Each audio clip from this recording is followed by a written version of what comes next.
अरब सागर, रात का सन्नाटा और समुद्र के ऊपर पसरा हुआ डर। 8 दिसंबर 1971 भारत और पाकिस्तान के बीच युद्ध अपने सबसे खतरनाक मोड़ पर था। 4 दिन पहले ऑपरेशन ट्राइडेंट ने कराची को जला दिया था। तेल के टैंक, नेवी के जहाज और पाकिस्तान का आत्मविश्वास सब राख हो चुका था।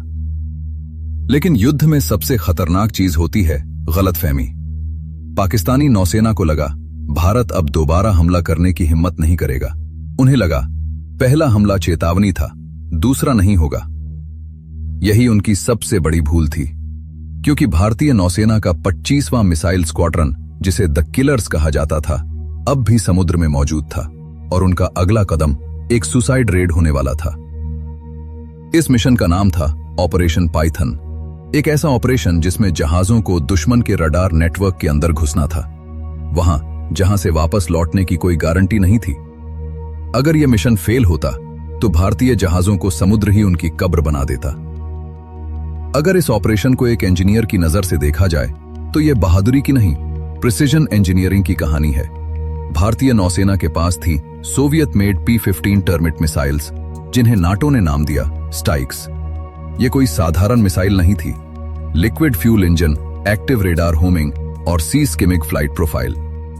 मिसाइल समुद्र की सतह से सिर्फ 10 से 15 फीट ऊपर उड़ती थी, इतनी नीचे कि दुश्मन का रडार उसे देर से पकड़ पाता।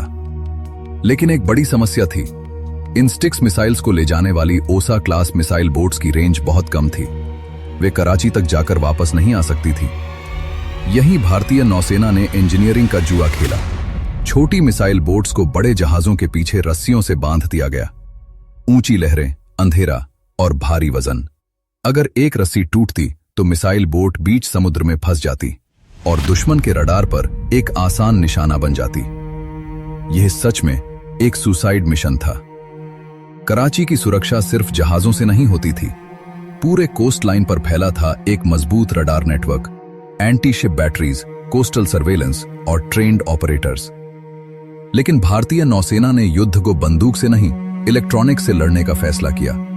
INS त्रिशूल और INS तलवार को गोस्ट शिप्स बना दिया गया। उनका काम था रडार डिसेप्शन, दुश्मन को यह यकीन दिलाना कि हमला किसी और दिशा से आ रहा है। इसे कहते हैं electronic counter measures. Radar screens पर टारगेट्स नहीं, सिर्फ नॉइज दिखने लगा। पाकिस्तानी ऑपरेटर्स घबरा गए। उन्हें लगा आसमान से हमला होने वाला है, जबकि मौत समुद्र की सतह पर धीरे धीरे उनकी ओर बढ़ रही थी। रात के लगभग 11 बजे INS विनाश कराची से सिर्फ कुछ मील दूर था, इतना पास कि शहर की लाइटें नंगी आंखों से दिख रही थी। रडार पर टारगेट्स उभरे। पहला टारगेट केमारी ऑयल फार्म, कराची की लाइफलाइन, जहां पाकिस्तान का सबसे बड़ा ऑयल रिजर्व था। कमांडर ने आदेश दिया, मिसाइल लॉन्च। मिसाइल समुद्र की सतह को छूती हुई, रडार को धोखा देती हुई सीधे अपने टारगेट की ओर बढ़ी। 1 सेकंड, 2 सेकंड, आग का एक समंदर आसमान तक उठ गया।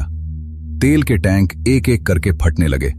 लपटें मीलों दूर से दिखाई दे रही थीं। कराची जल रहा था। पाकिस्तानी कमांड पूरी तरह कोलैप्स कर चुका था। उन्हें समझ ही नहीं आ रहा था हमला हो कहां से रहा है। एयरफोर्स को बुलाया गया, लेकिन अंधेरे, कंफ्यूजन और इलेक्ट्रॉनिक जैमिंग में PAF के कुछ विमानों ने अपने ही जहाजों पर फायर कर दिया। यह था ऑपरेशन पाइथन का असली असर। सिर्फ फिजिकल डैमेज नहीं, साइकोलॉजिकल ब्रेकडाउन।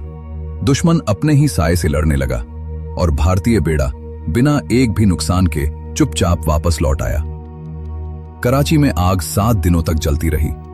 पाकिस्तान की इकोनॉमी, उनकी नेवल कॉन्फिडेंस और उनकी स्ट्रैटेजी सब एक रात में टूट गए।